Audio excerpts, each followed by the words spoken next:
What's going on, everybody? Welcome back to National Board Conversations. Recently, the National Board was awarded a grant with the Center for Black Educator Development to assist in rebuilding the Black teacher pipeline. On this episode of National Board Conversations, I speak with Milton Alan Turner. He's part of the 1.3% of educators identifying as Black men and is in an even smaller group of Black male NBCTs. Milton Allen joins me from Cleveland, Ohio to discuss his journey in the classroom, his path to National Board certification, and what the National Board can do to assist in rebuilding the Black teacher pipeline. I won't hold you much longer. Here's my conversation with Milton Alan Turner.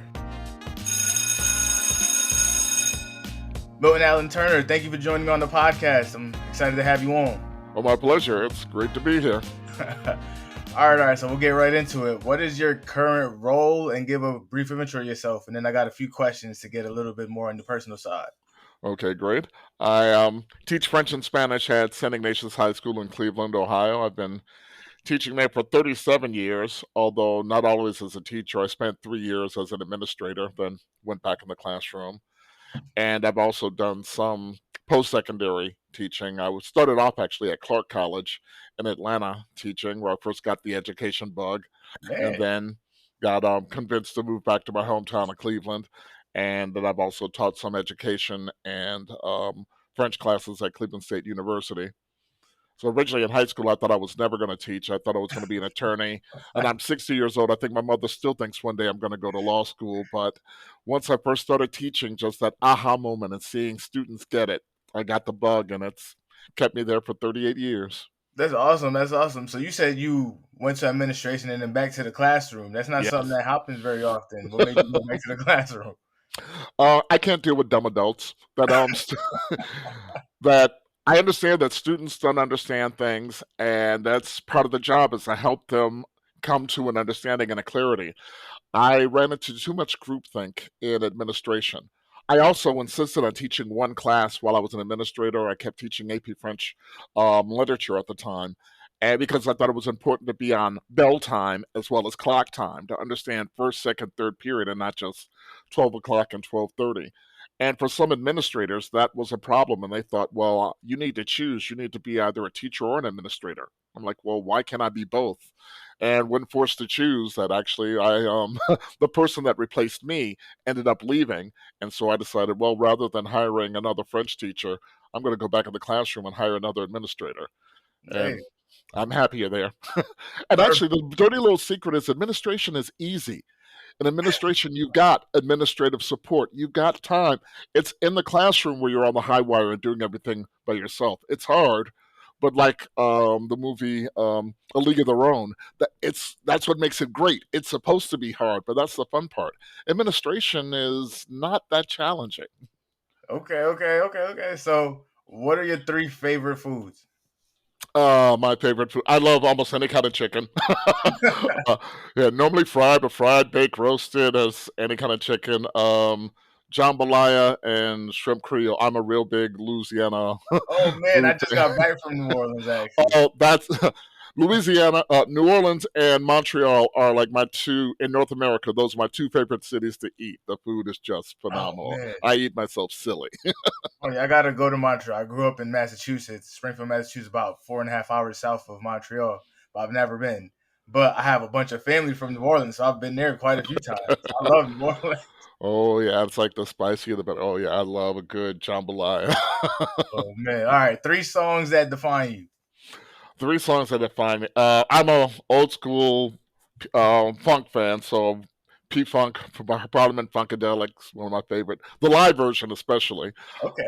Um, but then I also love jazz and jazz fusion. So actually, the last week I've been thinking a lot about this other one, Romantic Warrior, with Return to Forever. Largely because I was thinking that Al Di Meola, the guitarist that was in the group with Stanley Clarke and Lenny White and Chick Corea, had a heart attack. But that was one of the first songs for me where jazz fusion, where the group got funky all on acoustic instruments. Well, before with jazz fusion, I was used to Herbie Hancock and synthesizers and the thump and bass, but this was just 4 acoustic musicians getting down and getting funky in jazz on acoustic. And I also love Brazilian music, so Javan Stigano is a song I love. It's just the double entendres of talking about being a gypsy and Man, wide daybreak range. and yeah. I'm, as my girlfriend says, I'm sort of I'm a closeted musician. I play a little bit of keyboards and bass and Oh, guitar, we but got never in a you. group, just for myself.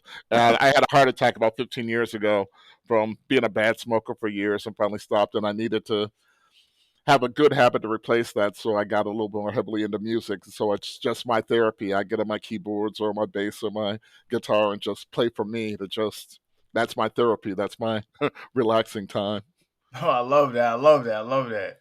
And the one sports team that has your heart, and if you're Oh, not the, really a sports person, your oh, favorite it's movie, TV, or book character of all time. Oh, I'm a Clevelander, so the Cleveland Guardians, former Okay. the Indians. It's that's I've been a baseball fan my whole life, and I learned it from my mother. Most people learn baseball or sports or things from their father, but my mother grew up in southeast Missouri, and her father was a Negro Leagues catcher. That's So it awesome. just baseball was sort of in my blood and family, and my mother was teaching me how to keep score and things when I was younger. So I've always been a baseball fan from that, but just still haven't seen a championship in my lifetime, and So still close, not too broke long my heart ago. in 95 and 97 and 16, so still hoping. Like they're giving you hope that they could get there. So they just gotta get Exactly. over the hump. And that's typically being a Cleveland fan, except for thanks to LeBron coming back and getting the basketball championship. But every year, it's like maybe next year. The Browns, oh, maybe next year. The Guardians, maybe next year. We always have hope. That's We're resilient in Cleveland. I like it. I like it. All right. So you spoke a little bit earlier. You didn't expect to become a teacher. You was expecting to be an attorney or a lawyer or any of that stuff. So Right. why did you become a teacher, and what makes you remain in the classroom? I became a teacher by accident. When I was in college, I studied languages. I was a French and linguistics major. Did my junior year abroad at Nice, and I thought I was going to be again either international attorney or maybe foreign correspondent, getting into journalism. But when I studied abroad, I living in France and coming back, my whole viewpoint changed, and so I didn't know whether I wanted to go into corporate law anymore. I got a much more acute sense of social justice and other things, and just decided that probably wasn't for me. So um, I now they sort of call it a gap year, but after I graduated, I went and lived in Atlanta with my brother and father and did all kinds of odd jobs. And one of those ended up being teaching part time. My brother was a senior at Clark College, and he wanted to introduce me to his French teacher at the time. So after I studied in France and came back, we got to know each other, and an opening came up where one of their teachers had to go on medical leave. So they needed somebody to replace the teacher for the remainder of the semester. And so I was doing that while bartending and doing all kinds of odd jobs, and thought, well, this is just a way to pay the bills. But as I said, I got the bug just seeing that excitement in some. Well, again, a lot of students aren't excited and don't care, but seeing those students that are excited, that want to get it, and when you can explain something and you get that aha moment, that sort of hooked me into it. And then by accident, my old French teacher here in Cleveland found out that I was teaching down there, and through my mother and family members had let me know that there was an opening at my old high school where I was a student. And so I came back and interviewed, and 37 years later, I'm still there. And it's largely because of the students that every year, even if you're teaching the same material, the students are different, the experiences are different. And even after 37 years, I don't know what to expect. There's always something that surprises me. They always come up with, I can expect 70 to 80% have a pretty good idea what's coming, but there's that 10 to 20% where it's like, damn, I didn't expect that. Oh And man, okay, okay. they keep me young, they keep me honest, and keep me on my toes. Oh man, that sounds awesome. And now you're national board certified, so what pushed you to pursue certification? Um, Actually, mentor teachers. Like I said, the French teacher that convinced me to come back to Cleveland, who was my former French teacher, was an AP reader, and so because of him, I ended up becoming involved in the AP grading and in national organizations. And he had told me about this national board program that was going on. At that time, they didn't have it in languages yet. They were still experimenting and were planning on having it in languages, but they hadn't quite. And so, from his input, I decided to keep following along with it. And when they did the first year, just out of accidentally, I wasn't able to complete the certification the first year, or apply the first year, largely because Ohio was paying for it. But then my application got stuck. It didn't get through. I didn't get the fee in time.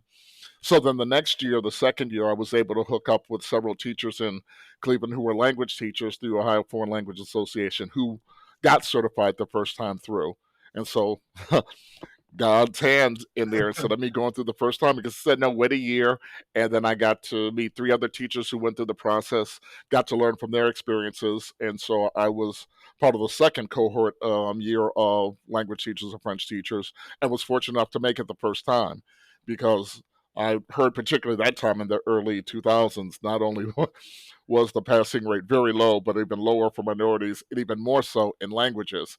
And so, fortunately, listening and following these three colleagues' suggestions, I was able to make sure that my portfolio had what it needed, and dotted my I's and crossed my T's, and was fortunate enough to make it the first time through.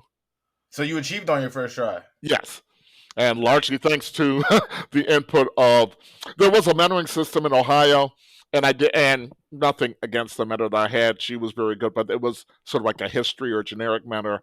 So it helped on some of the nuts and bolts and how to go through the old box and the Oh filling man, out the forms and we're mailing actually everything. experimenting with bringing something similar to the box back. I actually enjoyed the box. When I Yeah, went through great. renewal going online, that I had more problem with, but there was something sort of comforting about putting everything together in the box and seeing physical artifacts of everything that I did. Yeah, I complained about it when I did it. It's like working out or exercising. I hate doing it, but I like having done it. So yeah, the Right. box was a pain going through it, but afterwards, like, damn, this is pretty impressive. And it's like reassuring. It's like, oh man, like I'm submitting all of this work. Exactly. Well, when you put it online, it's like, did it go through it? You really don't, right? You don't see the magnitude of it or the full scale of it when you're just uploading documents. But yeah, when you put the box and the two VHS tapes in there, Oh man. yeah, it wasn't even CDs at the time. I'm old enough where it was VHS tapes my first time through. Oh man. So what was the most helpful coaching conversation or resource or piece of advice you think you received while you were going through the process? The best piece of advice I had was always going back to the students, that there were certain things that I was doing, and we as teachers, we always get caught into it through our systems and administration, that we do things that may help the district or help us as teachers, but for the national board process, it was, how does this affect the students and student learning? And if it doesn't help the students, take it out, focus on something else. So it was really a moment of clarity of, how does what I do affect my students and help them become better learners? And that for me was a very important focus, that we have a limited amount of time to do things, and some things I had to let go, where it's like, yeah, this isn't helping me in my classroom, it's not helping my students, I don't need to be involved in it.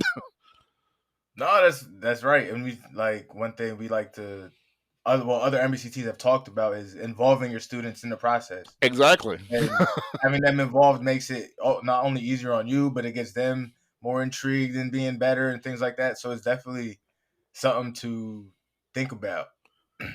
And that's one of the things for me. I was like, yeah, involving the students in it, I found fascinating, important, because it reinforced their sense of worth and importance. It's like, not only is my teacher going for this thing, but he thinks I'm important enough to then involve me in the process and explain the process so well. If I've got this teacher going for this advanced certification, then I must be worthy. I must be great. And all students are. But the more that we can convince them of that, because one of my big worries in education is that we're really creating a system of have and have nots.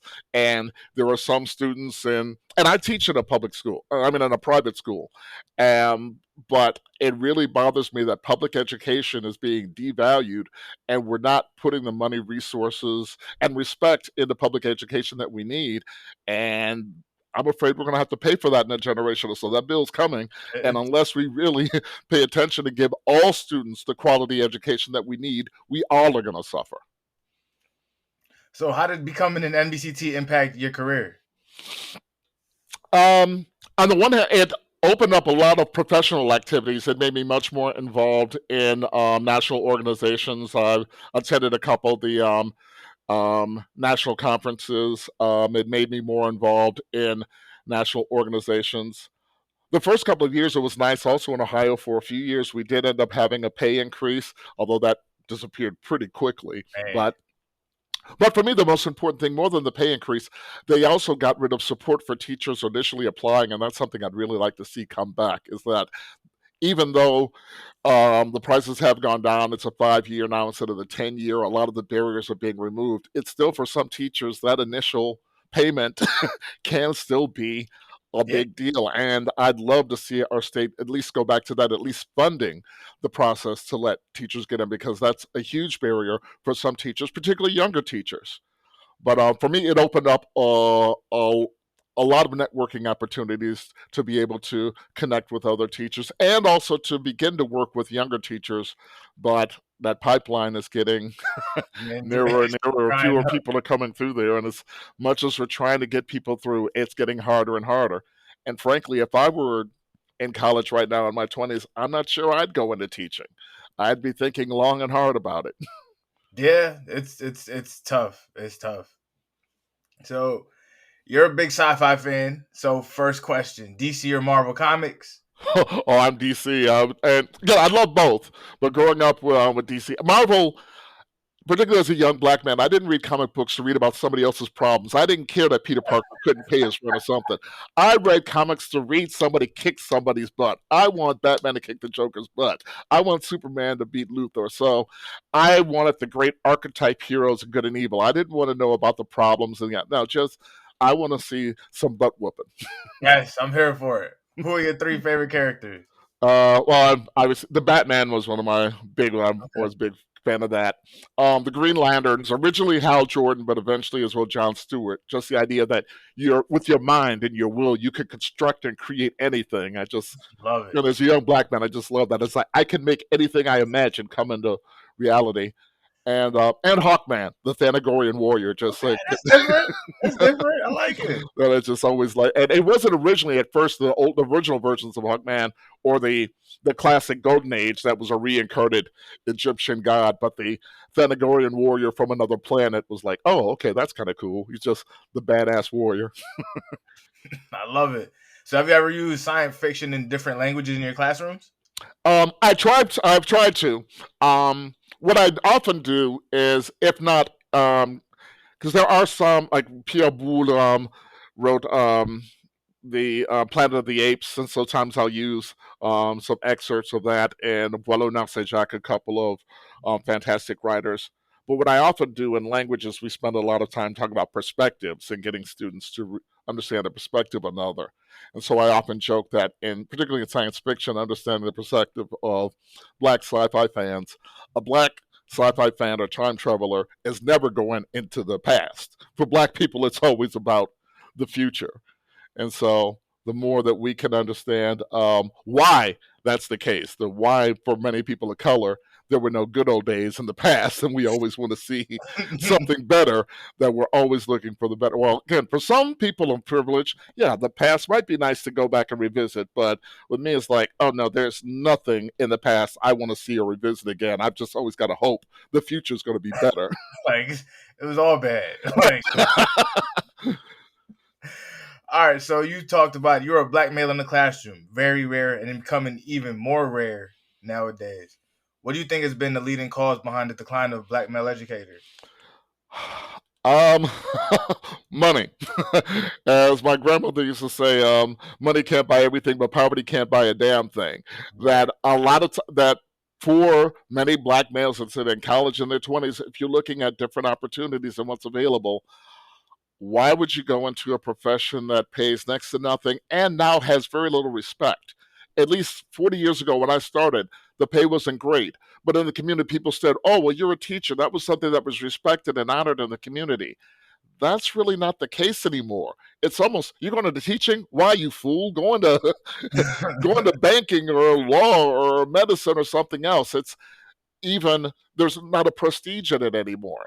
And so I think it's that double whammy of the time that you're going to have to take to go in and get a degree, or probably a master's degree in education as well as in your field, to start off and get paid 50 to 60% less than you in another field, and to be disrespected by the general public and by school boards. it, it's just a bad combination. Yeah, like it's and also like the I feel like the kids are more disrespectful. Hmm. So you're just not getting any kind of leeway and any grace anywhere. Right, and then normally that should be your haven or your oasis. You go in and with the students, but right, but even if the students are starting to disrespect you because they're buying into, oh well, those who can't do and those who can't teach. So I've got the leftovers here in front of me instead of recognizing that this is somebody who's got skills and is there to help them achieve their best selves. Yeah, that just And like, not to blame the kids because they're just monitoring what they see, right? exactly right. They're just hearing what the society, what their parents and others are saying them. And normally, it takes most teachers end up good teachers are able to chip away at that and then the students see beyond that. But right, their first day in the classroom, all they hear like teachers and teachers unions are the incapable people that can't make it anywhere else and they just want the summer vacations and the days off. All right, so what are a few things schools can do to become more welcoming to Black male educators? Um, Well, hopefully, what they could do is maybe follow what some of the other fields do. Like here in Cleveland, there's a lot in healthcare with Cleveland Clinic and university hospitals, and so they do things like increased pay, loan Mhm. forgiveness, helping with housing or low cost mortgages or housing allowances. Just maybe things like that in education for thinking out of the box of just if you're going to go into education, we realize you're not be getting the pay that you need, but bringing back things like after 5 6 years having some loan forgiveness or having help in getting housing or low interest mortgages to get into become part of the community. There's something to help supplement that, and also to bring back some of the respect to show these are things that show we value you and we value education and value what you're going to do for our students, where we seem to be doing that in medical professions and others but not in education. No, yeah, exactly. That's exactly right. Like, there just needs to be more opportunities because teachers affect every profession out there, right? Like, Exactly. none of them are available without a solid like qualified educator. So we should pay them well because they do literally create every other job out here. Exactly. There was for a teacher to create the spark, right? Then the students wouldn't go on to something. Everybody had a teacher somewhere that pushed them and convinced them that they could do it. And we need to keep that going. If the teachers go away, as I always, as I said, a word, if we don't have those teachers, then what's going to happen to society? We don't want to have a bunch of second rate engineers and doctors. We want to have everyone be the best they can be. We don't want second rate engineers creating our bridges, or you get sick and go to the hospital, have to be operated by necessarily the lowest doctor. That we want everybody to be high quality and have good education for everyone and not just doing things on the cheap.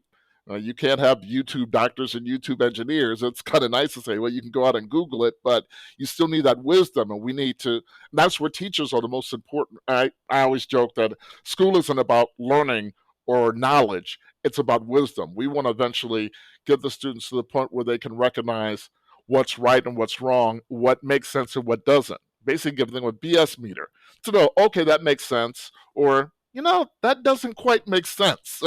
Yeah. And it takes a long time to do that. And that's where the teacher's real job, anybody can find the information, but to teach them how to sort through the information and evaluate it and say, this is how the world works. And no, this isn't how the world works. Somebody's feeding you a line of bull. All right, so you've talked about it. You're from Cleveland, born and raised. Yep. No, went to Atlanta for a little bit, moved back. So you know Cleveland in and out. What are three restaurants folks should try when visiting Cleveland? Oh, yeah, we have a great restaurant scene, but unfortunately, some of my favorite restaurants closed. But one of my favorites is Edwin's. It's a French restaurant, but it's all run by people that have been recently incarcerated and going through and learning how to run everything of a restaurant business. And they even have their own bakery, their own butcher shop, and they go through a 6 month to year course where they learn everything, and the food is phenomenal. The Yours Truly is a local chain that has some great breakfasts and burgers, and there's another local restaurant that's called Tommy's that has some of the best sandwiches and huge shakes. Oh man, I love me a good shake. I love me a good shake. Yeah, so Tommy's is a great lunch spot where it's like a great sandwich and a great big shake and one of the shakes where they put it in the glass and then half of it is still inside the metal tin where they couldn't fit it Oh inside the man, glass. love that. You have like the second serving of the shake.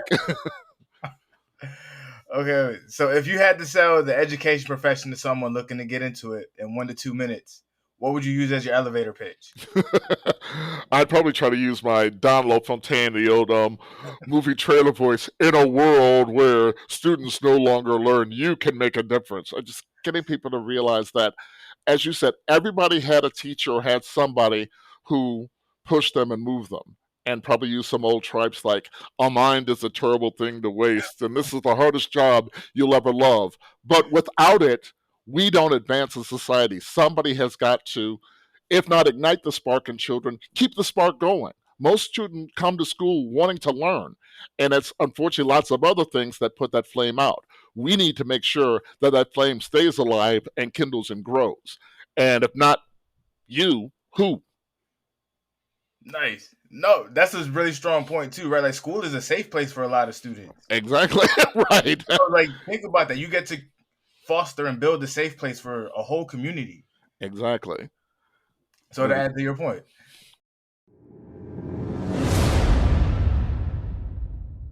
All right, so here on National Board Conversations, we have a feature called the shoulder tap. It is when you give a colleague a tap on the shoulder, let them know they're ready to become National Board Certified. On here, give them a quick shout out, and then we will encourage them on social media to go through the process.